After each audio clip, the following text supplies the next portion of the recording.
मांगनी चाहिए। ये बात कह रहे हैं आम आदमी पार्टी के नेता मनीष सिसोदिया और संजय सिंह। वो इसलिए क्योंकि उनकी भ्रष्टाचारी करतूतों के सरगना यानी कि अरविंद केजरीवाल जेल से बाहर आ रहे हैं। यानी ये तो वही बात हो गई, उल्टा चोर कोतवाल को डांटे। मतलब शराब नीति आप लाओ, घोटाले करो आप, दिल्ली की जनता के साथ झूठे वादे भी आप करो, उन्हें गुमराह भी आप करो, और जब सवाल पूछे जाए तो बगले झांकने लगते हैं और तानाशाही करार दे देते हैं। लेकिन ये भूल गए कि अरविंद केजरीवाल को सिर्फ अभी जमानत मिली है और उन्हें अभी भी दोषमुक्त करार नहीं दिया गया। लेकिन आम आदमी पार्टी है कि अपना प्रोपेगेंडा फैलाने में लग गई है। नमस्कार, newsviews.in देख रहे हैं आप, मैं हूं आपके साथ प्रिया झा।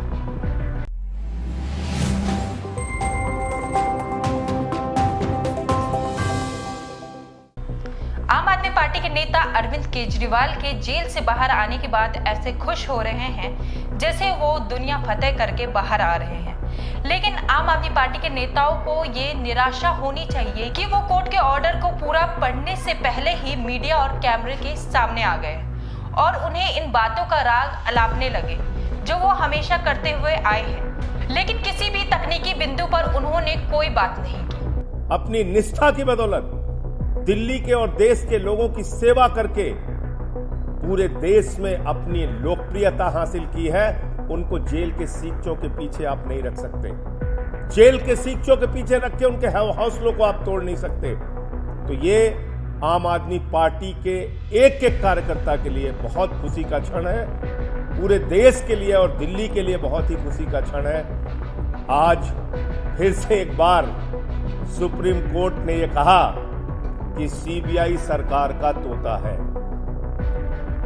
तोता मैना, ईडी, सीबीआई, इनका इस्तेमाल करके आप बाबा साहब के संविधान को खत्म नहीं कर सकते। इनका इस्तेमाल करके आप लोकतंत्र की हत्या नहीं कर सकते।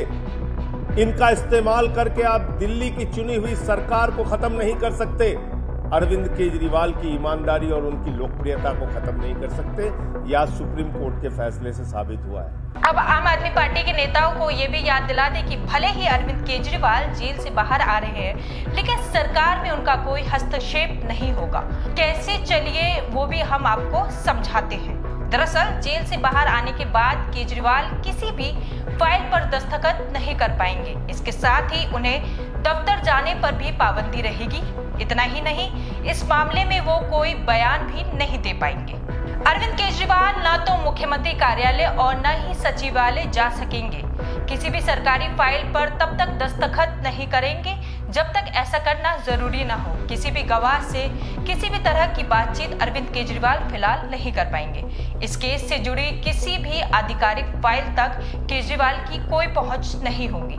जरूरत पड़ने पर ट्रायल कोर्ट में पेश होंगे और जांच में भी केजरीवाल को सहयोग करना होगा। इतनी कड़ी शर्तों के बावजूद भी नैरेटिव जनता के सामने यही पेश किया जा रहा है कि अरविंद केजरीवाल सत्य और न्याय की लड़ाई जीत कर बाहर आ रहे हैं। और अब इसको क्या अरविंद केजरीवाल के नेताओं का बचपना कहा जाए या फिर नौसिखियापन, ये तो जनता ही तय करेगी। इसके अलावा आम आदमी पार्टी के नेता ये भी कह रहे हैं कि वो अपने सभी संगठन साथियों का भी शुक्रिया अदा करते जो उन्होंने केजरीवाल का साथ दिया, यानी कि एक झूठे ने दूसरे झूठे का साथ दिया ताकि सच की तलवार की धार से खुद को बचाया जा सके। और ये बात बाबा साहब के संविधान की करते हैं। ऑनरेबल सुप्रीम कोर्ट ने बहुत साफ शब्दों में कहा कि सीबीआई केज पैरेट की तरह से काम कर रही है।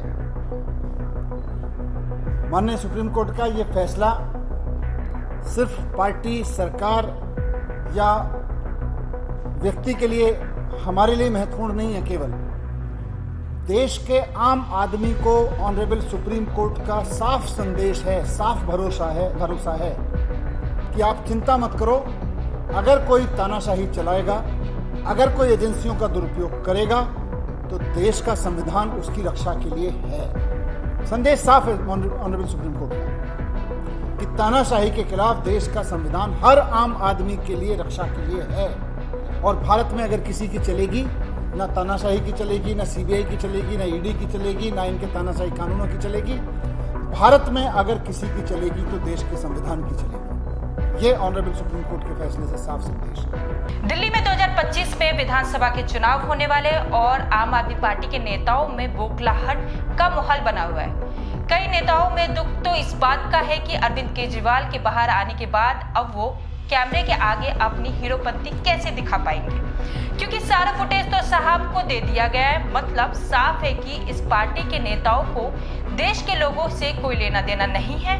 तभी तो ना दिल्ली में वो झीलें बनी, ना बेहतर सड़कें बनी, न ही स्कूल की स्थिति में कोई बदलाव हुआ, जिसका केजरीवाल और उनके पीछे लगू नेताओं ने कई बार दावा किया है। अब चुनाव में दिल्ली के लोगों को किसे वोट देना है, ये तो दिल्ली की जनता ही तय करेगी। तो कैसा लगा आपको हमारा ये वीडियो, कमेंट करके जरूर बताएं। साथ में चैनल को सब्सक्राइब करें और वीडियो को लाइक करना बिल्कुल ना भूलें।